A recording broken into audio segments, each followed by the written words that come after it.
Es gibt auch viele Menschen, die sagen, ich liebe Afrika, Black Panther kam raus, ich bin stolz, Wakanda, aber machen 10-mal im Jahr irgendwo anders Urlaub, aber gehen nicht einmal ihre Wurzeln besuchen. Dann frage ich mich, okay, bist du wirklich ein stolzer Afrikaner, aber kennst du deine eigenen Wurzeln?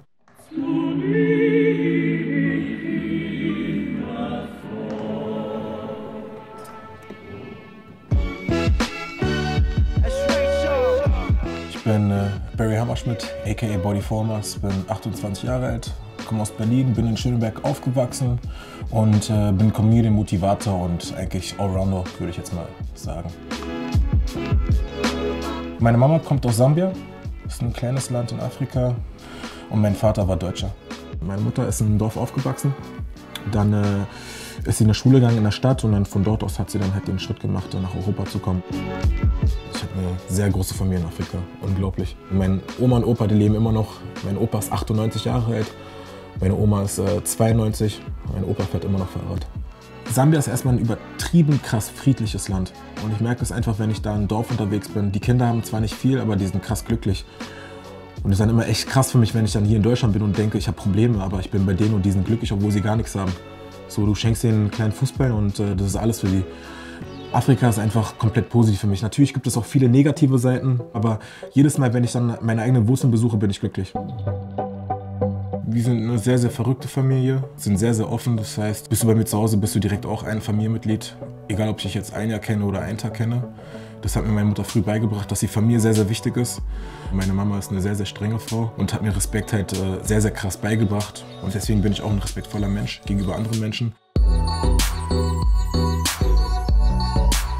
Es fing im Kindergarten an und ich habe mich erstmal gewundert, warum ich der einzige Schwarze war, in Anführungsstrichen. Ich habe dann meinen Eltern gefragt, Mama, warum bin ich eigentlich schwarz? Aber eine Mutter versucht es halt immer, dir so zu erklären, dass du halt dann auch denkst, okay, das ist alles gut. Den anderen Kindern war es völlig egal, bloß selbst hat man sich immer gewundert, warum man halt dunkel ist und die anderen Kinder weiß. Auch in der Oberschule war ich halt auch der einzige Schwarze. Und da war halt auch immer sehr, sehr viel Stress. Und dann bin ich halt auf die schiefe Bahn geraten. Ich hatte eine super Kindheit, ich habe alles bekommen als kleiner Junge und dann auf einmal wurde ich anders.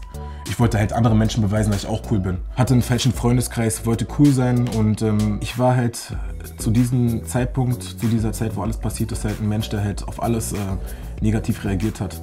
Und hat man in dieser Zeit halt alles auch falsch aufgefasst. Wahrscheinlich haben die Kinder es auch gar nicht böse gemeint und ich war einfach nur ein Mensch, der sozusagen einfach Probleme gesucht hat. Jede negative Tat, die du tust, ist eigentlich Schwäche von dir selbst. Und das habe ich halt gemacht. Und deshalb tue ich jetzt auch die ganzen Sachen, die ich jetzt mache, halt den kleinen Kids sagen, mach das nicht, weil ich selber auch so einer war. Und es ist eigentlich immer nur ein Problem mit dir selbst, was du hast. Und es gibt eigentlich immer eine Lösung.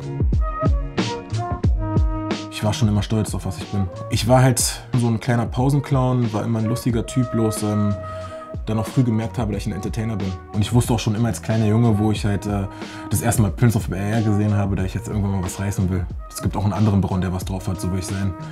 Und es war dann schon immer mein Ziel, die erste Folge Prince of Bel-Air, Will Smith hat gesagt, ey scheiße, der Typ ist krass, so will ich werden. Und an diesem Tag habe ich mir dann selbst geschworen, ich will auch irgendwann mal sowas machen in diese Richtung. Ich habe mit Prototypen angefangen.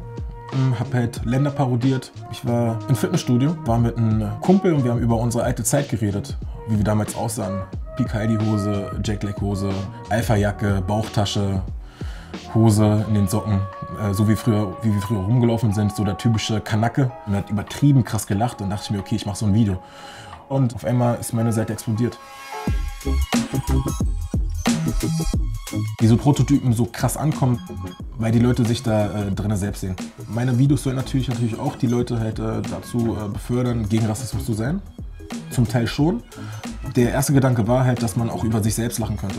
Ich versuche halt auch immer die Leute nie zu beleidigen, sondern halt immer auch charmant bei den ganzen Sachen zu sein. Ich muss ja natürlich auch was Authentisches machen. Ich kann jetzt nicht irgendwas erzählen und dann sagen, das ist ein typischer Türke. Es muss natürlich auch schon realistisch sein.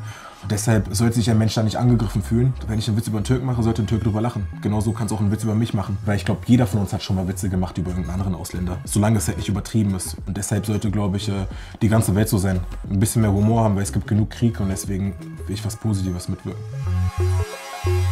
Und ganz, ganz wichtig ist halt, wir Ausländer, ich bin kein Ausländer, aber ich sehe aus wie ein Ausländer. Wir sollten auch mal selbst überlegen, ob wir selber auch nicht kleine Rassisten sind.